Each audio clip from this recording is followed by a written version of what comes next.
CEAP, Centro Espírita Altivo Panfiro. Uma casa de amor. Bom dia, os companheiros aqui presentes. Bom dia a todos que nos acompanham de casa. Nós estamos estudando o capítulo 27 do Evangelho. O capítulo é Pedi e Obtereis. Hoje nós vamos partir do item 8 em diante. Nós vamos usar o primeiro parágrafo como página de abertura. Depois faremos a nossa prece. Vamos ler, Guilherme. Vejamos este exemplo. Um homem está perdido em um deserto, sofre horrivelmente com a sede, sente-se desfalecer e deixa-se cair sobre a areia. Roga a Deus que o assista e espera, porém, nenhum anjo vem lhe dar de beber. No entanto, um bom espírito lhe sugere a ideia de se levantar, de seguir em uma determinada direção dentro da amplidão diante dele. Então, por um movimento instintivo, reunindo suas forças, levanta-se e caminha ao acaso. Chegando a uma elevação, descobre ao longe um regato e, com essa visão, recupera a coragem. Se ele tem fé, exclamará: obrigado, meu Deus, pela ideia que me haveis inspirado e pela força que me deste. Se não tem fé, dirá: que boa ideia eu tive, que sorte, tomar a direção da direita e não da esquerda. O acaso, realmente, algumas vezes nos ajuda. Quando eu me felicito pela minha coragem e por não haver deixado vencer pelo abatimento. Muito bem. Então vamos fazer a nossa prece. Tudo bem. Querido Mestre Jesus, estamos aqui, Senhor, reunidos em Teu nome, no nosso CEAP, na nossa casa de amor, para estudarmos mais uma das lições do nosso Evangelho segundo o Espiritismo, pedindo sempre, Senhor, que nos abençoe, que abençoe a nossa intenção de estudar para apreender os Teus ensinamentos e nos aproximarmos cada vez mais de Ti. Agradecemos, Senhor, pela grande oportunidade que temos de estudar e conhecer a doutrina espírita. Então, Jesus, pedindo sempre que nos ampare, que aumente a nossa vontade de estar aqui presente nessa casa, que nos acolhe, onde nos sentimos acolhidos pelos espíritos amigos que aqui trabalham. É em Teu nome, Jesus, em nome de Emmanuel, patrono do nosso curso, em nome desses espíritos queridos, em nome de Deus, que pedimos permissão para iniciarmos o estudo da manhã de hoje. Graças a Deus. Graças a Deus. Então, esse capítulo, Pedi e Obtereis, nós vimos, só para dar uma ligeira recordada, no item 1, nós estudamos as qualidades da prece, onde Jesus aconselhava que a gente fizesse as nossas orações em segredo, ou seja, num cantinho da nossa casa, num particular, né? Aconselhava que nós não usássemos grande quantidade de palavras. Aí nós comentamos até aqui que quando a gente faz uma prece na nossa casa espírita, a gente tem que fazer de maneira que todos possam acompanhar. E quando a gente faz a nossa prece em segredo na nossa casa, aí nós estamos conversando com Jesus, com Deus, com os amigos espirituais.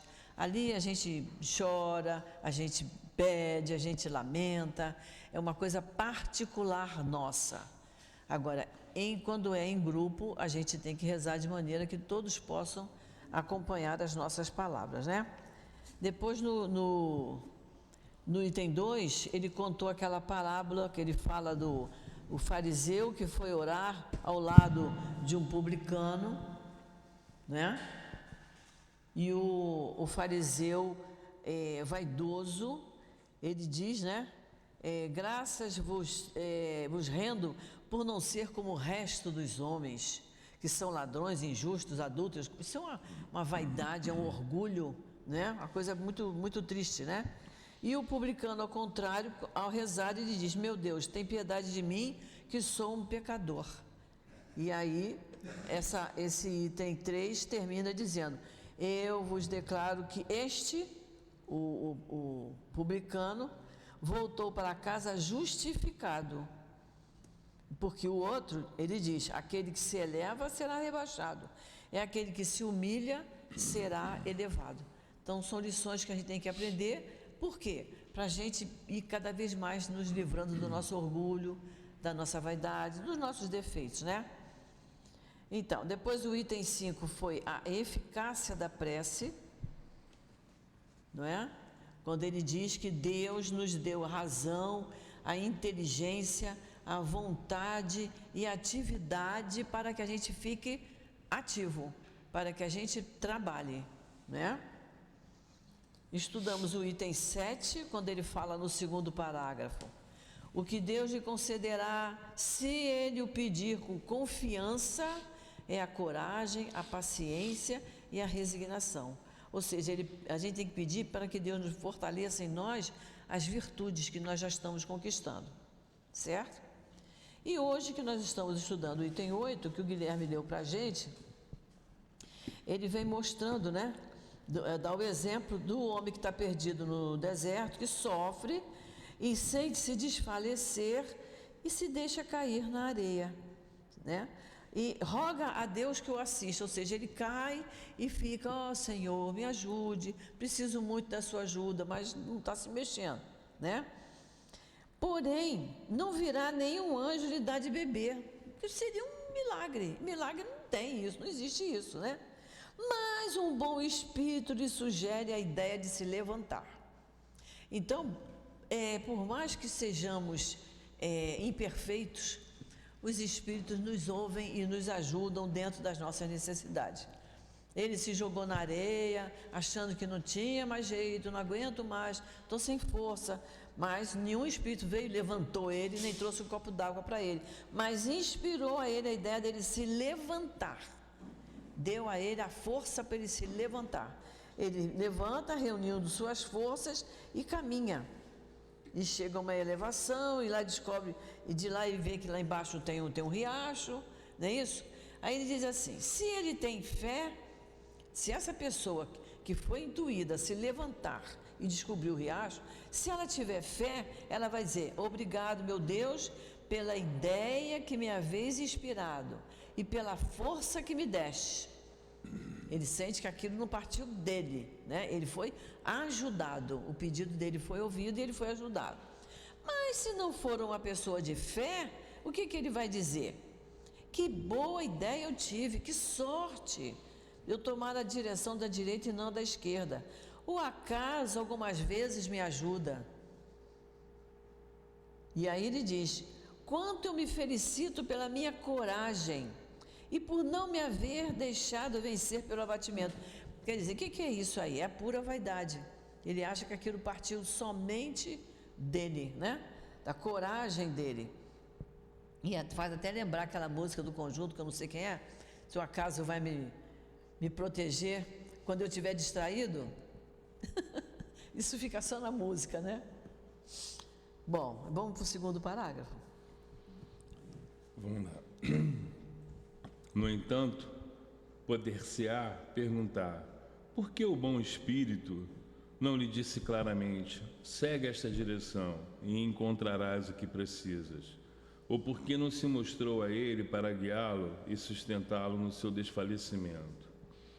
Dessa maneira, certamente, o teria convencido da intervenção da providência. A resposta é simples. Inicialmente, seria para ensinar que ele deveria ajudar a si mesmo, fazendo uso das próprias forças. Depois, pela incerteza, Deus põe à prova a confiança e a submissão à sua vontade. Aquele homem estava na situação de uma criança que cai e que, vendo alguém, começa a gritar, esperando que venham levantá-la. Se não vê ninguém, esforça-se e levanta-se sozinho. Esse final, essa comparação é ótima, né?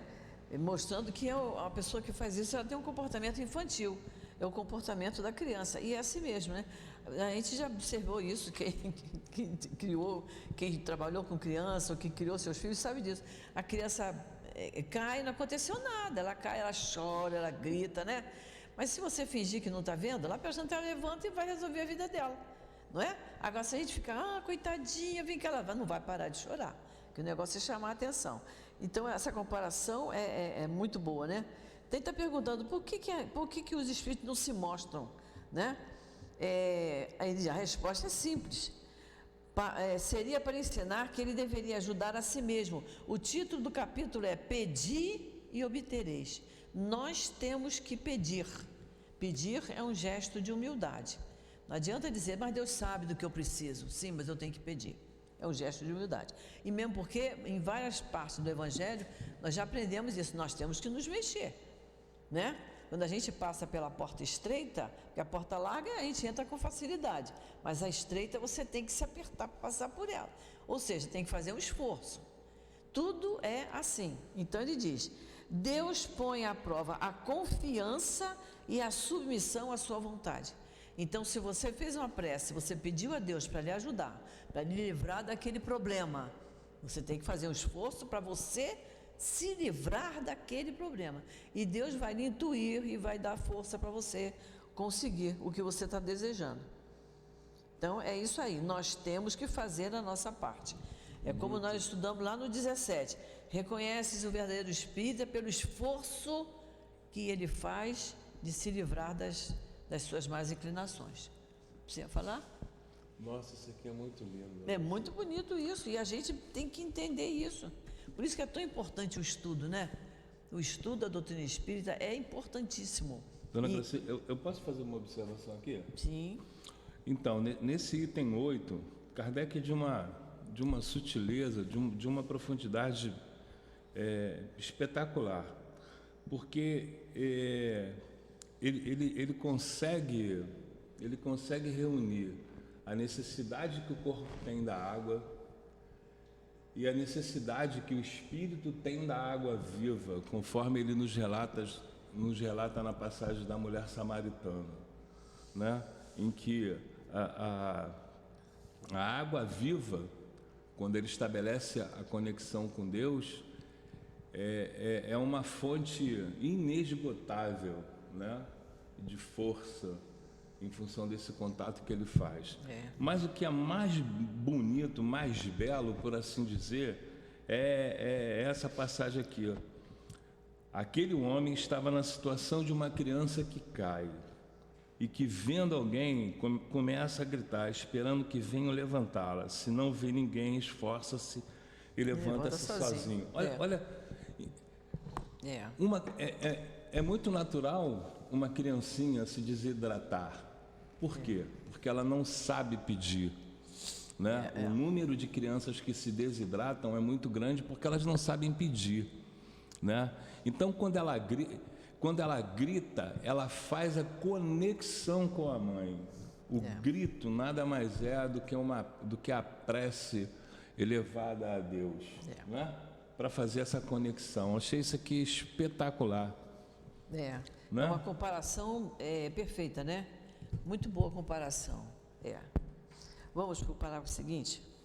Se o anjo que acompanhou Tobias lhe houvesse dito: eu sou enviado por Deus para te guiar na tua viagem e te preservar de todo perigo, Tobias não teria dito nenhum mérito. Por quê? Confiando em seu companheiro, não sentiria a necessidade nem de pensar. Eis porque o anjo só se deu a conhecer quando regressavam. Vocês lembram, né, da história do Tobias, que nós estudamos lá no capítulo 25, item 5, e tem uma anotação de rodapé falando do Tobias. É justamente isso que ele repetiu aqui, né? Quando o Tobias volta daquela viagem, se vocês quiserem recordar, está lá, capítulo 25, item 5, a história do Tobias. Como está aqui, eu sou enviado por Deus para te guiar na tua viagem e te preservar de todo perigo. Se ele tivesse dito isso, o Tobias ia tranquilamente. Ele vai me ajudar, vai me guiar, não preciso nem me preocupar. Mas ele não se identificou, ele só se identificou na volta. Então ele foi na ida como se fosse um companheiro de viagem. dividindo as tarefas, as preocupações, as dificuldades, né? Então, ele está dizendo aqui, Tobias não teria tido nenhum mérito, porque confiando em seu companheiro, não sentiria necessidade nem de pensar. Eis porque o anjo só se deu a conhecer quando regressava. Porque nós temos o livre-arbítrio para a gente ter o mérito das coisas boas que a gente faz e ter o demérito dos erros que a gente comete. A nossa responsabilidade, temos livre-arbítrio, mas temos muita responsabilidade nessa vida. Então, o tempo todo nós estamos sendo lembrados disso, né? Vamos ver lá. A ação da prece, transmissão do pensamento. O item 9. A prece é uma invocação. Por seu intermédio, entramos em comunicação pelo pensamento com o ser a quem nos dirigimos. Olha só, vocês estão vendo, a prece é uma invocação. O que é invocação? É você chamar em seu auxílio, para auxiliar você, é você falar com Deus, com Jesus, com os bons espíritos. Nossos irmãos católicos rezam para os santos da sua devoção. Isso é invocar. Agora, quando eu me lembro de um ente querido meu que desencarnou e fico lembrando, eu estou evocando. Não deixa de ser chamar. Quando a gente começa a pensar no ente querido que desencarnou, eu atraio pelo pensamento. Isso pode acontecer até de encarnado para encarnado, né? Eu estou com um filho que está morando longe. Quando eu penso nele, muitas vezes ele vai se conectar comigo pelo pensamento. Isso é evocar. Agora, quando eu faço a prece, eu estou invocando, tá? Só para a gente sentir a diferença, né? Então, entra em comunicação pelo pensamento com o ser a quem nos dirigimos, seja Deus, seja Jesus, seja os bons espíritos. A prece pode, né? A prece pode ter por finalidade, na terceira linha. A prece pode ter por finalidade um pedido, um agradecimento ou uma glorificação. Isso quer dizer que a prece não precisa ser longa. A prece tem por finalidade um pedido. A gente em geral faz prece porque a gente está pedindo, né? A gente está precisando de alguma coisa, eu vou rezar, vou pedir a Deus para me ajudar. É o pedido. É um agradecimento, que é o que a gente tem que fazer ao final de cada dia, né? A gente sai, vai para cá, vem para lá, dirige, não dirige, pega a condução. Quando chega de noite que deita na sua cama, tem que agradecer a Deus por estar ali inteira, não é? Porque foi abençoada pela misericórdia divina. Então, a prece tem por finalidade pedir, agradecer ou glorificar. A gente não sabe muito bem glorificar. Mas quando tem pessoas que falam assim, louvado seja Deus, está glorificando. E quando a gente reza o Pai Nosso, o início do Pai Nosso é uma glorificação, né? Pai Nosso que estás nos céus, santificado seja o vosso nome. Eu não estou pedindo nem estou agradecendo nada. Eu estou dizendo que o nome dele é santificado. Eu estou louvando a Deus. Então, a prece tem que ser curta, com poucas palavras, mas que a gente diga o necessário ali. Não adianta eu dizer, Senhor, o Senhor sabe que eu sou uma pessoa assim, que eu não faço isso, eu não faço aquilo. Não. A prece tem que ser sucinta e dentro do necessário. Podemos pedir por nós mesmos ou pelos outros, pelos vivos ou pelos mortos. As que são endereçadas a Deus são ouvidas pelos espíritos encarregados da execução da sua vontade. É como se Deus tivesse uma série de ministros, né? Estavam em volta dele, ouvindo os pedidos, mas todos os pedidos são levados a ele. Ele que vai determinar quando vai atender o pedido, né? As que são dirigidas aos bons espíritos são igualmente levadas a Deus. Quando oramos para outros seres, que não a Deus, eles são apenas intermediários, intercessores, porquanto nada pode ser feito sem a vontade divina. Isso a gente estuda bem lá no Livro dos Espíritos, a questão 658 em diante, que a gente estudou sobre a prece, né? Livro dos Espíritos, 658 em diante. Então, tudo que a gente pode fazer uma prece, a gente pode pedir, Allan Kardec, Leon Denis, André Luiz, mas todos eles vão passar pela vontade de Deus. Se Deus achar que está na hora de nos atender, vai atender. Então, são todos intermediários. Mas a gente deve pedir, os espíritos que trabalham aqui estão nos ajudando. Então, a gente, na nossa prece, deve pedir aos espíritos que nos ajudem, que nos acompanhem, sabe? Isso aí tem que ser feito. Mas tudo passa pela vontade divina. Vamos para o item 10. O Espiritismo nos faz compreender a ação da prece, explicando como se processa a transmissão do pensamento, seja quando o ser chamado atende ao nosso apelo, seja quando o nosso pensamento chega até ele. Para se compreender o que se passa nessa circunstância, é preciso imaginar todos os seres, encarnados e desencarnados, imersos no fluido universal que ocupa o espaço. Assim como aqui na Terra estamos mergulhados na atmosfera. O fluido recebe o impulso da vontade. Ele é o veículo do pensamento, como o ar é o veículo do som, com a diferença de que as vibrações do ar são circunscritas, enquanto que as do fluido universal se estendem ao infinito. Isso, a gente tem um pontinho aí, né? A gente entendeu isso aí, né? Quando ele fala, o Espiritismo nos faz compreender a ação da prece, porque ela se processa através da transmissão de pensamento. Então, ele vem dizendo aqui adiante, ele diz assim, para se compreender o que se passa nessa circunstância, é preciso imaginar todos os seres encarnados e desencarnados imersos no fluido universal. Então, ele compara o fluido universal com a atmosfera. Nós estamos todos aqui envoltos na atmosfera, respirando o ar que está na nossa atmosfera. Mas todos, encarnados e desencarnados, estamos envolvidos no fluido cósmico universal, que é ele que faz com que os pensamentos se cruzem. Aí ele diz, o fluido recebe o impulso da vontade. A vontade é uma potência da nossa alma.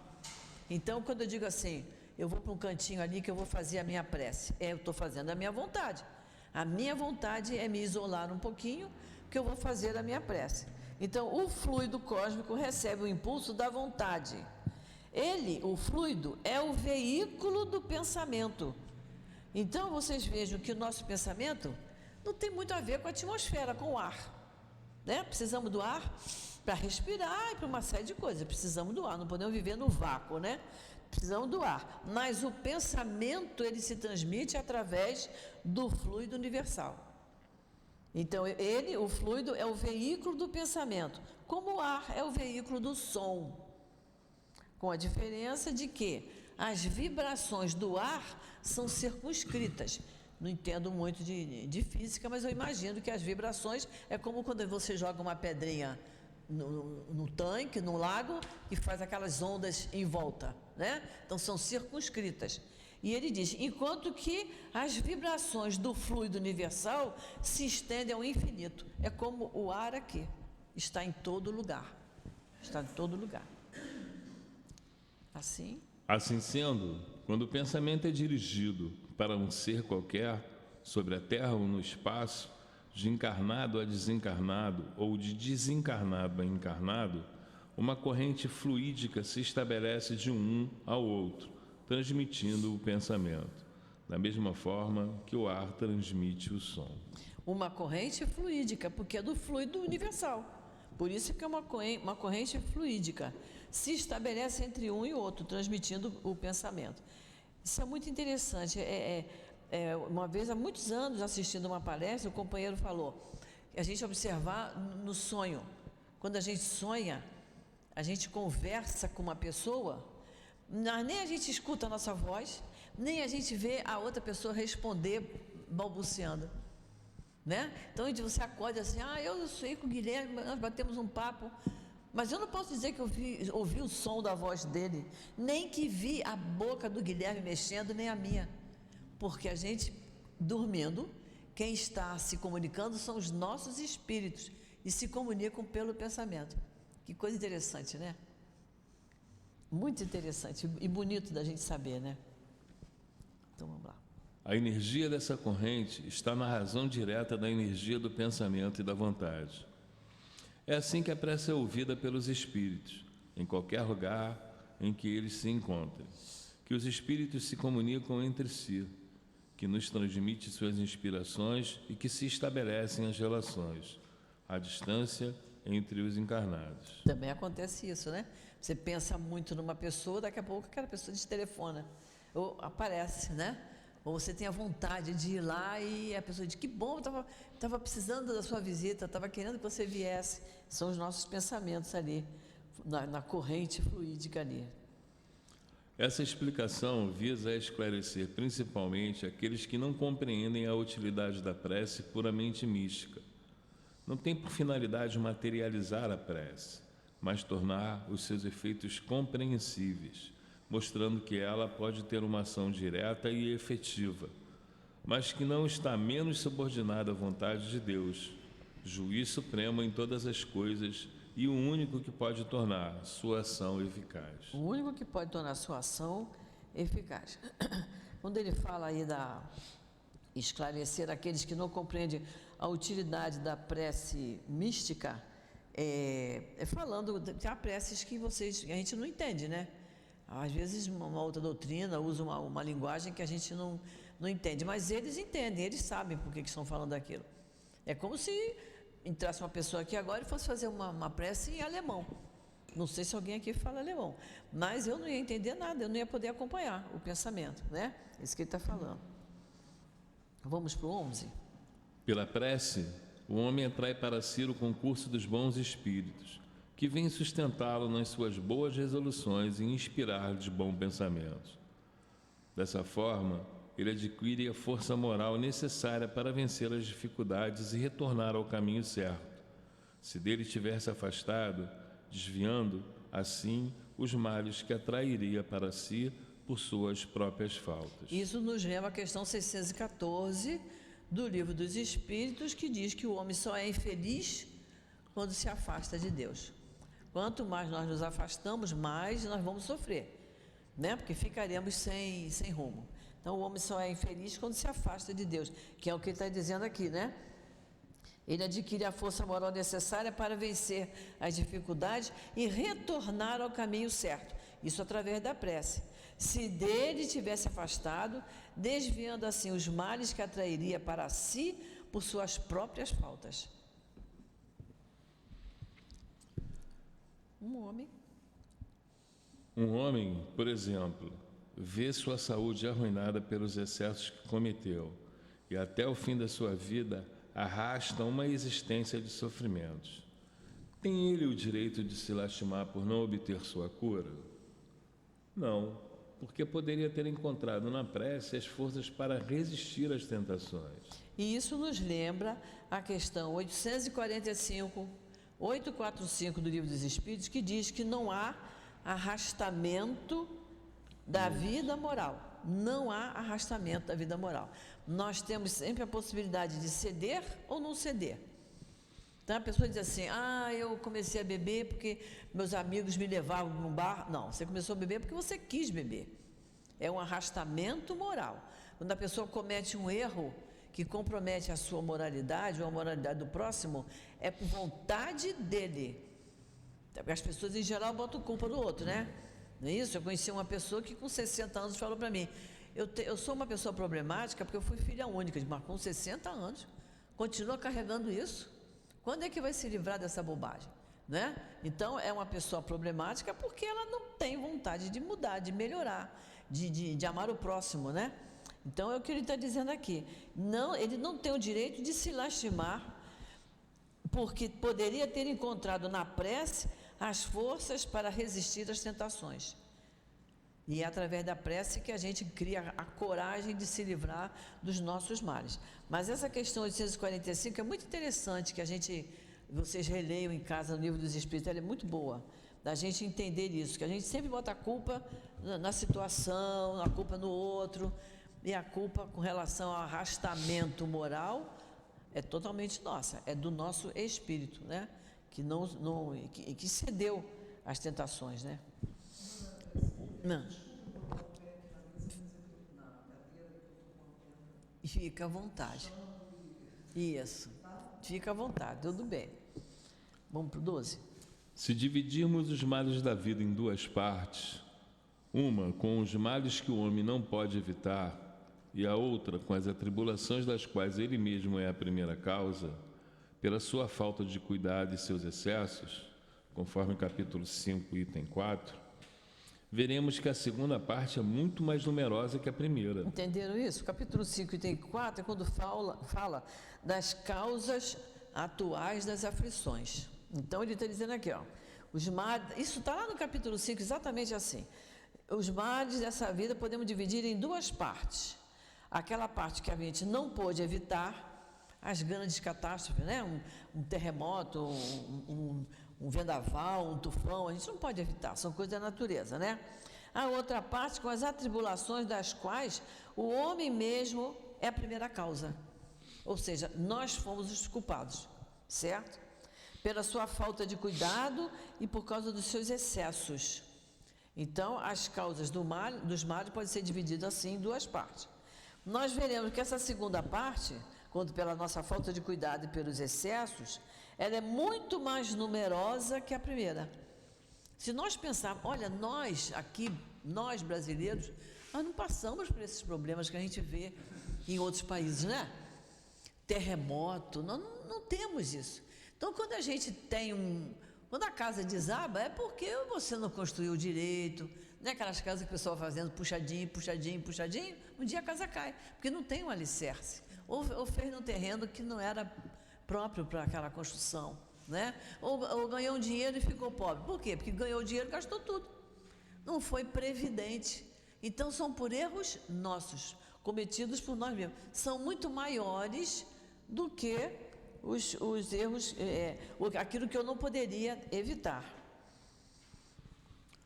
É bem evidente, portanto, que o homem é o autor da maior parte das suas aflições e que muito se pouparia se agisse sempre com prudência e sabedoria. Com prudência e sabedoria, dentro das leis, sendo obediente à vontade de Deus, né? Usando raciocínio, pensando, planejando para o seu futuro, ele não sofreria tanto, né? Não é menos certo que essas misérias são resultado do nosso desrespeito às leis de Deus e que, se as observássemos rigorosamente, seríamos inteiramente felizes. Olha só, o que é isso? Não é menos certo, ou seja, é errado a gente desrespeitar as leis de Deus. E que seria bom que nós observássemos rigorosamente as leis de Deus. Se fizéssemos isso, seríamos inteiramente felizes. Mas é justamente por nos afastarmos da lei, como nós falamos da questão 614, que nos traz a infelicidade. Se não ultrapassássemos o limite do indispensável na satisfação das nossas necessidades, não teriam as doenças que são a consequência dos excessos, nem passaríamos pelas vicissitudes que essas doenças acarretam. Se puséssemos limite às nossas ambições, não precisaríamos nos preocupar com a ruína. Se fôssemos humildes, não sofreríamos com as decepções do orgulho ferido. Se praticássemos a lei da caridade, não seríamos maledicentes, nem invejosos, nem ciumentos, e evitaríamos as querelas e as dissensões. Se não fizéssemos mal a ninguém, não teríamos que temer as vinganças. E aí você vê que aí ele faz uma série de comparações importantes, né? Tudo que a gente pudesse evitar. Quando a gente fala de doença, uma vez uma pessoa falou assim para mim, mas eu tenho o colesterol alto e eu não como gordura. Mas a gente sabe que a gente não viveu só essa vida. Eu posso ter estragado o meu organismo em outra encarnação. Então eu vim agora com essa fragilidade que eu tenho que ter cuidado. Nós não temos só essa vida. Se fosse só essa vida, não teria motivo para essa pessoa que não come gordura nenhuma ter um colesterol alto, né? Mas se ela se prejudicou em vidas passadas, ela marcou o perispírito dela, então nessa encarnação ela veio com essa dificuldade. Mas ela tem médico, ela tem os remédios, ela tem que continuar não comendo gordura, respeitando o organismo dela, que ela se livra dessa dificuldade. Não é isso? Então é o que ele está falando aqui, né? Porque as pessoas usam muito isso, mas nessa vida Eu nunca fiz nada disso. Nessa vida, eu não usei bebida alcoólica, né? Mas usou em outras. É isso aí. Então, nós livraríamos da doença, né? E aí ele começa, se nós puséssemos limite às nossas ambições, né? Se você gastasse dentro do necessário, você não temeria a ruína, não temeria ficar pobre. Eu ganho tanto, só posso gastar tanto. E tenho que me prevenir para o futuro. Ele vem fazendo todas essas comparações. Nós não sofreríamos as decepções do orgulho. Se praticássemos a lei da caridade, não seríamos maledicentes. Olha só, a caridade impede que a gente seja maledicente, que a gente seja invejoso, que a gente seja ciumento. Quanta coisa a caridade nos previne, né?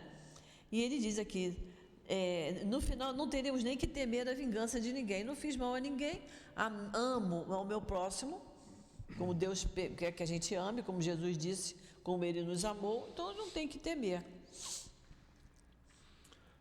Admitamos, porém, que o homem nada possa fazer sobre os outros males, que toda prece seja inútil para se preservar deles. Já não seria muito ele poder livrar-se daqueles que resultam dos seus próprios atos? Ora, aqui a ação da prece se concebe facilmente, porque ela tem por efeito buscar a inspiração salutar dos bons espíritos, pedir-lhes força para resistir aos maus pensamentos, cuja concretização pode nos ser funesta. Pensamento é um atributo nosso. Então, eu tenho que controlar os meus pensamentos. E é uma coisa que a gente tem que levar isso muito a sério, né? Que às vezes você está meio angustiado, ou você ouviu uma coisa que te desagradou, e você faz um planinho assim na sua cabeça. Quando eu passar por aquela pessoa, eu vou fazer não sei lá o quê. É uma vingançazinha. Por menor que seja, então a gente tem que controlar os nossos pensamentos. Tem que ter muito cuidado com isso, né? Então é isso que ele está nos dizendo aqui. E ele está dizendo que não seria melhor, bom para nós, nos livrarmos daqueles problemas, daqueles pensamentos que resultam dos nossos próprios atos, porque há coisas que nós acarretamos para nós mesmos, né? Quando a gente fala mal de alguém, quando a gente pensa mal de alguém, quando a gente come uma comida indevida, né? Quando a gente faz qualquer coisa que foge do que é correto, né? Então a gente reclama do mal que nos fazem, mas às vezes nós mesmos não sabemos nos livrar do mal que nós nos fazemos. Nesse caso, não é o mal que eles afastam, é a nós mesmos que eles afastam do pensamento que pode nos causar o mal. Os bons espíritos em nada impedem os decretos de Deus. Eles não suspendem o curso das leis da natureza. É a nós que eles impedem de infringir essas leis, dirigindo o nosso livre-arbítrio. Dirigindo o nosso livre-arbítrio não é comandando o nosso livre-arbítrio, é nos intuindo a fazer o que é correto. Porque nós temos consciência. Então, muitas vezes a gente fala assim, Deus, eu sei que eu não devia fazer isso, mas eu vou fazer. Ah, vai fazer? Então assume, não é? Porque se você está dizendo que você sabe que não devia fazer, por que fazer? Mas não tem vezes que a gente faz isso? Eu sei que eu não devia chegar lá e dar aquela resposta, mas a colheita é certa, né? Hein? A colheita é certa. Exatamente. É isso que ele está falando aqui. Que os bons espíritos, eles não impedem os decretos de Deus, mas eles, de acordo com o nosso comportamento, o que a gente deveria de passar por mais severo durante uma prova, aquilo passa a perder aquela severidade se eu mudar o meu comportamento. Porque aí Deus diz assim, olha só, ela entrou no caminho certo. Então vamos abrandar isso aí. Ela já aprendeu, não precisa ser uma prova tão dura. Ela já aprendeu que não precisa, que aquilo que ela fazia era errado. Ela não está fazendo mais. E Deus sabe, né? Deus sabe o que demora no nosso coração. Nós já aprendemos isso? Então Deus sabe o que é de errado que ainda temos. E Deus sabe se nós estamos seguindo o caminho certo, corretamente, com honestidade, com vontade de acertar. Aí Ele diminui a nossa prova, né? Ele torna ela mais branda. Mas eles os fazem sem que o percebamos, de maneira oculta, para não subjugar a nossa vontade. Para a gente não achar que perdeu o livre-arbítrio, que está sendo comandado pelos espíritos. Não é isso. Eles fazem isso de maneira oculta, ou seja, ficam analisando a gente. Vale a pena? Vamos deixar ela passar por essa prova? Não, não precisa. Ela está melhorando. Existe uma rede de espíritos à nossa volta. Nós nunca estamos sós. Então, quando a gente é rebelde, teima no mal, eles dizem, bom, vamos ter que deixar ela arcar com a responsabilidade dela. Ela sabe que não pode estar fazendo. Agora, se a gente resolve mudar, ele diz, então vamos dar uma força, porque ela está querendo ajuda, então vamos dar uma força. Nós nunca estamos sós, estamos sempre ajudados, né? Quando a gente está no caminho do bem, em volta de nós, são os espíritos bons nos ajudando. Quando está no caminho errado, vem aqueles perturbadores e, opa, para mim ela é um prato cheio. Vou ficar ali perturbando mais ainda. Então, a gente tem que ter um cuidado com o pensamento, com o que fala, com o que faz. O homem se encontra, então, na posição daquele que solicita bons conselhos e os pratica, mas que sempre é livre de segui-los ou não. Deus quer que seja assim, para que o homem tenha a responsabilidade dos seus atos e para lhe deixar o mérito da escolha entre o bem e o mal.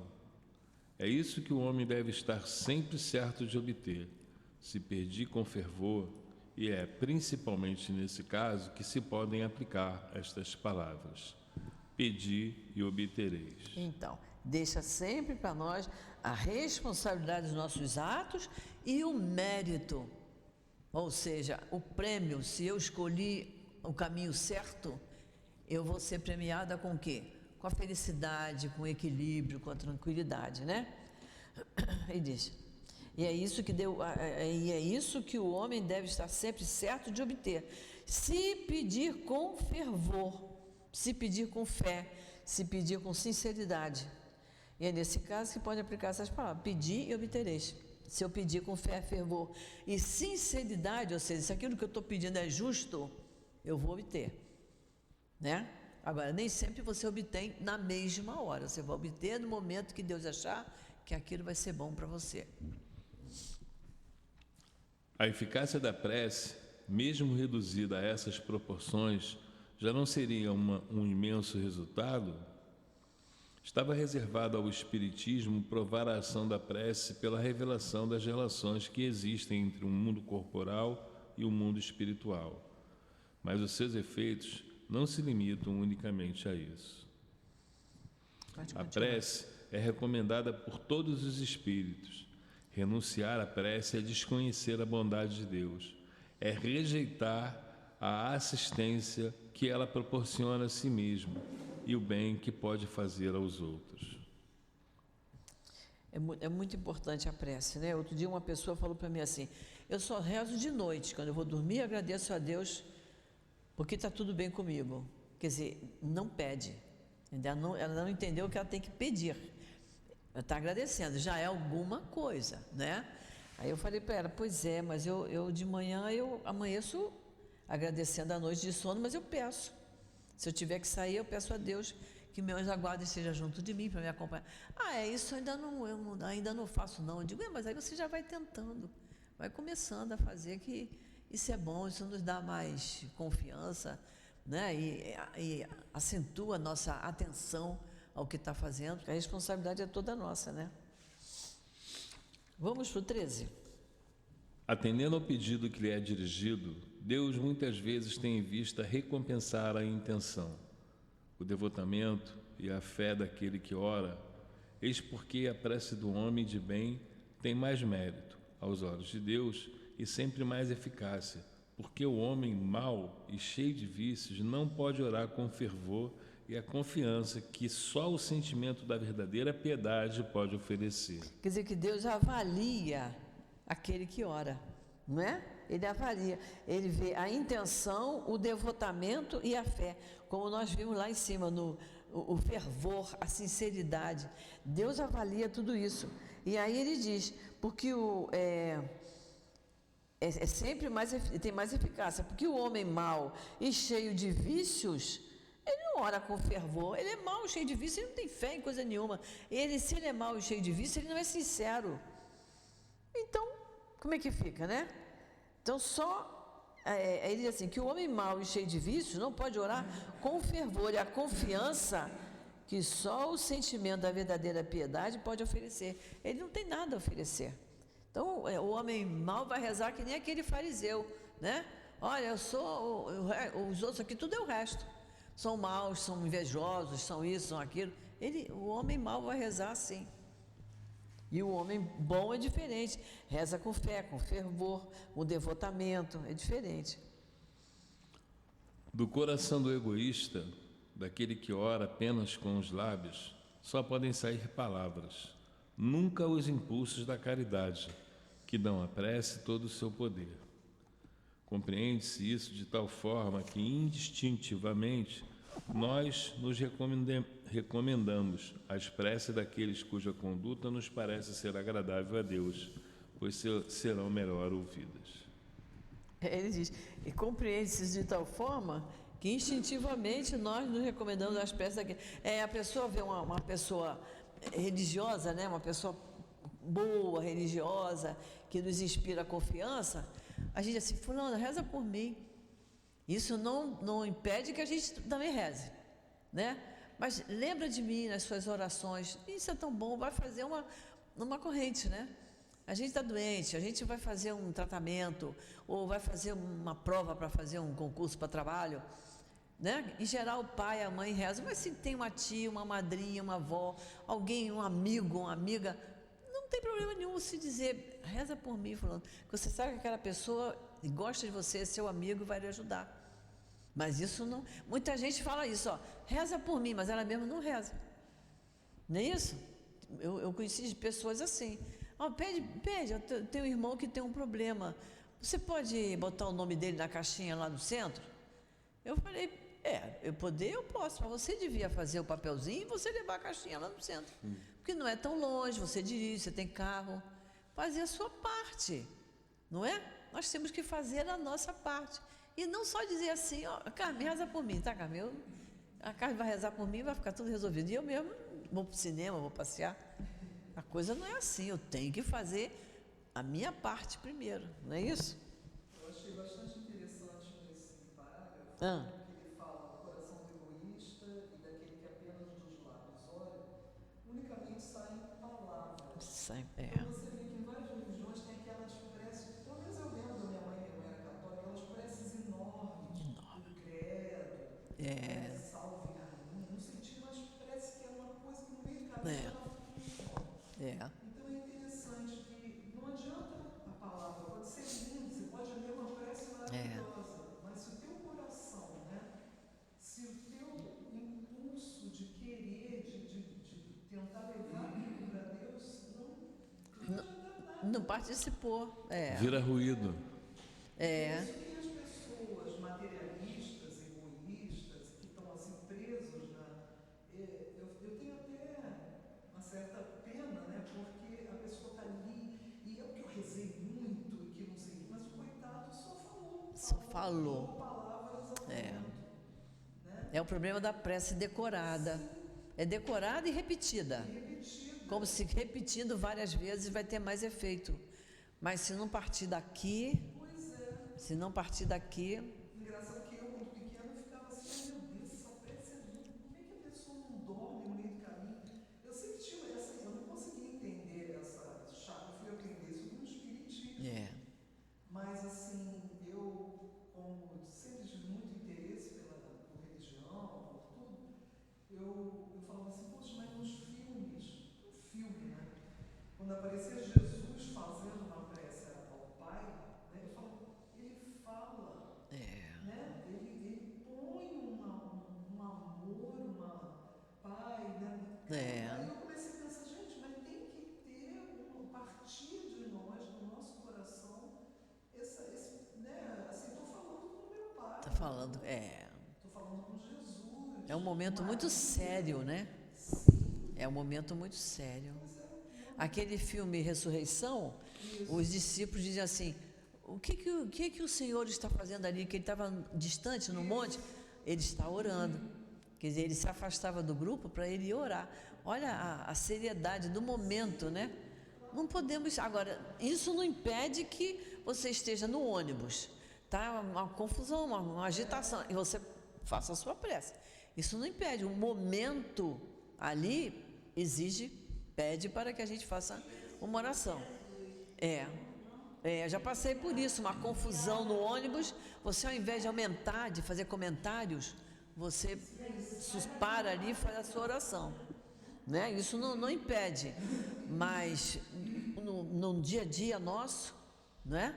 Que a gente de manhã, à noite, antes de sair de casa, antes de sair para resolver um negócio no banco, que a gente faça uma prece antes, para que a gente seja bem atendida, para que a gente já entre lá bem acompanhada de bons espíritos, né? E a prece Eu acho que vai chegar a um ponto assim que você simplesmente se liga. Você precisa daquela conexão, daquela sintonia. Não precisa usar palavras, na mente mesmo. Esteja aqui comigo, me ajuda.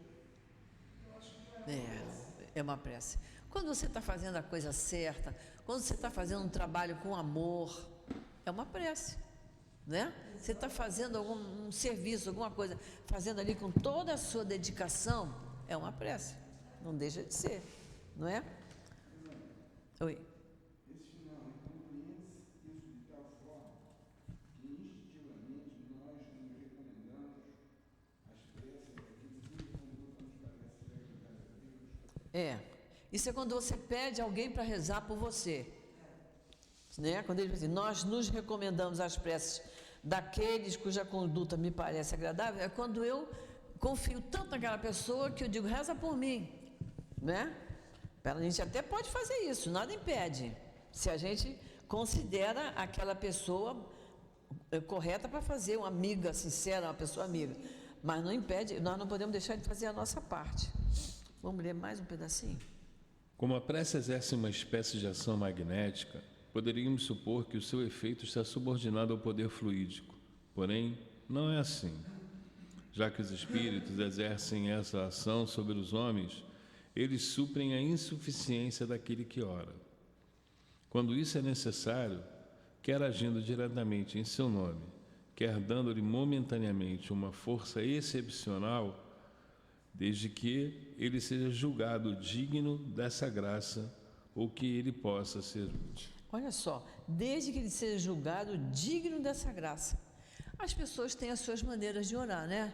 Tem gente que faz uma prece, a gente vê quando as pessoas fazem uma prece em público, tem gente que faz uma prece como se fosse uma oratória, um discurso, né? Tem gente que muda o tom de voz, cada um tem uma maneira de ser, e os espíritos dizem aqui que os espíritos compreendem isso, né?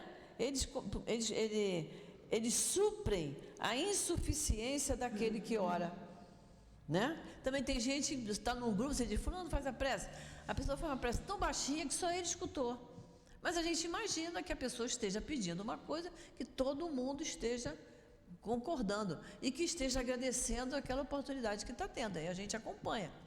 Às vezes é por timidez, mas às vezes é a maneira da pessoa falar. Então os espíritos suprem as necessidades de cada um de nós, né? O homem que não se considera bom o bastante para exercer uma influência salutar não deve deixar de orar por outra pessoa, pensando que não é digno de ser escutado. O reconhecimento da sua inferioridade é uma prova de humildade, sempre agradável a Deus, que leva em conta a intenção caridosa que o anima. E pode acontecer a pessoa dizer, eu sou muito pequeno, Deus me livre, eu já errei muito, né? Eu nem tenho coragem de falar com Deus. Fala com Ele, fala, ninguém está impedido de falar com Ele. Porque o reconhecimento da sua inferioridade já é uma prova de humildade, e isso agrada a Deus. Pior é a pessoa dizer, não, eu não preciso pedir, né? Eu vou lá e faço, eu tenho condições. Esse é o pior de todos.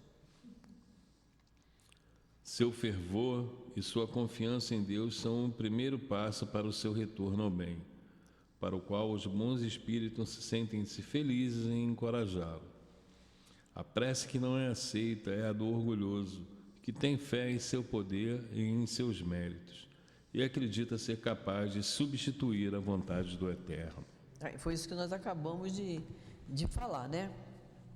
Olha, Será que dá? Vamos ler o 15, que eu acho que dá para a gente ler, né? O poder da prece está no pensamento. Não provém das palavras, nem do lugar, nem do momento em que é feita.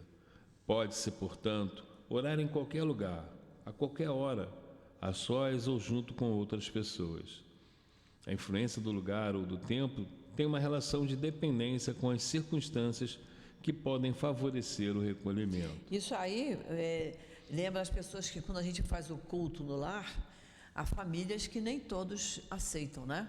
Então, eu já soube já de pessoas que dizem assim, eu quero fazer o culto, mas a minha esposa não me acompanha, meu marido não me acompanha, meus filhos não me acompanham. Então, se recolhe. Vai para um lugar da casa que ninguém vai lhe interromper. Se recolhe naquele momento e vai fazer o seu culto no lar. Eles não querem acompanhar, é problema deles. Mas você não vai deixar de fazer porque não tem companhia. O culto do lar pode ser feito por uma pessoa só, né? A prece em comum tem uma ação mais poderosa. Quando todos aqueles que oram se unem de coração ao mesmo pensamento e têm o mesmo objetivo, porquanto é como se muitos clamassem juntos, ao mesmo tempo. Então é o cuidado que se tem que ter. A gente vê, às vezes, em cerimônias religiosas, que o padre está lá rezando, ou o pastor, ou quem seja, ou até na casa espírita, quem chega aqui, que senta naquele cantinho ali, bota a cabeça na parede, não está acompanhando nada, veio para dormir. Então, aqui ele está dizendo aqui, olha, a prece em comum tem uma ação poderosa, quando todos estão repetindo as mesmas palavras. Então, não pode a pessoa, o representante está lá à frente falando, e cada um que entrar, eu vou olhar, eu vou ver se a moça está com um vestido diferente da semana passada, ficar reparando. Eu tenho que estar contrita na hora da prece, é o que ele está falando aqui, né? Porém, de que adianta estarem reunidos em grande número se cada um age isoladamente e por sua própria conta? 100 pessoas reunidas podem orar como egoístas, enquanto que 2 ou 3, unidas por um ideal comum, estarão orando como verdadeiros irmãos em Deus, e sua prece terá mais poder do que aquelas 100 pessoas. Capítulo 28, itens 4 e 5. Quando for estudar o capítulo 28, nós vamos ver. Então, é isso que ele está falando aqui. Certamente o 4 e o 5 é falando das reuniões espíritas. Então, é isso que ele está dizendo. 100 pessoas podem estar reunidas num salão e estarem orando como egoístas. Por isso que quem faz a prece aqui na mesa tem que ser aquela prece sucinta que sirva para todos. Porque senão vai ter gente lá no salão fazendo a sua prece em separado, né? Agora, a sua prece em separado você faz na sua casa. Aqui é uma prece que sirva para todos. Vamos fazer a nossa prece para encerrar. Semana que vem a gente vai partir do item 16, né? Semana que vem é dia 27. Então vamos fazer a nossa prece para nós encerrarmos, que daqui a pouco o Newton está ali para dar continuidade à aula dele. Querido Jesus, nós muito te agradecemos, Senhor, por ter nos intuído a estarmos aqui, iniciando o nosso domingo, estudando o Teu Evangelho. Agradecemos muito, Senhor, por essa grande oportunidade que temos e te pedimos, Senhor, que nos envolva com Teu manto de paz, de luz, de equilíbrio, de serenidade, que envolva aqui o nosso SEAP, a nossa casa de amor, com o Teu amor, Senhor, para que todos nós possamos agir, falar, pensar, sempre com a maneira como Tu nos ensinaste. Abençoa, Senhor, a cada um de nós. Abençoa esta casa que nos acolhe, os espíritos que aqui trabalham, que nos acolhem. E permita, Senhor, que tenhamos um dia de muita paz. Em Teu nome, Jesus, em nome desses espíritos queridos que trabalham em nossa casa, e em nome de Deus, nosso Pai, que nós pedimos permissão para encerrarmos o nosso estudo do Evangelho da manhã de hoje. Graças a Deus.